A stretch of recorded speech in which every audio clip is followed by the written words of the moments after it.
అలా guys AP degree సంబంధించిన web options అసలు ఎలా పెట్టుకోవాలి ఏంటన్న ప్రాసెస్ అయితే తెలుసుకుందాం.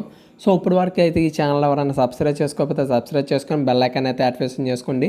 ముందుగా మనం ఆఫీషియల్ వెబ్సైట్లకు OAMDDC అనే వెబ్సైట్లోకి వెళ్ళగానే స్టెప్ 1 మనకి ఏంటంటే లాగిన్ అనే ఆప్షన్ వస్తుంది. అక్కడ మన మెయిల్ ఐడి మన పాస్వర్డ్ ఎంటర్ చేసిన తర్వాత మనకేంటంటే 2 లింకులు అయితే ఓపెన్ అవ్వడం అయితే జరుగుతుంది. Application process and college preference అని చెప్పేసి చూపించడం అయితే జరుగుతుంది.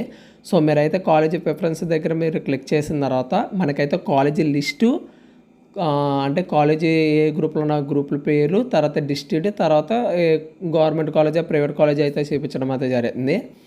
సో మీకు కోర్స్ కోడ్ ఉంటే ఆ కోర్స్ కోడ్ కాలేజీ కోడ్ ద్వారా ఇప్పుడు ప్రజెంట్ రాజమండ్రి ఆర్ట్స్ కాలేజ్ ఉందనుకో, రాజమండ్రి ఆర్ట్స్ కాలేజ్ కోడ్ ఎంత ఉంటుంది. సో ఏ గ్రూప్ కావాలి, ఎక్కువగా ఏ కాలేజీ ఎక్కువగా మనకి ఏ కాలేజీ ఏ గ్రూప్ కావాలనుకున్న ఆ గ్రూప్ మాత్రం పెట్టండి. ఎందుకంటే లాస్ట్ అండ్ ఫైనల్ ఛాన్స్ కాబట్టి ఈ ఛాన్స్ మిస్ అయిందంటే మళ్ళీ 1 year దాకా వెయిట్ చేయాల్సి వస్తుంది. ఓకేనా.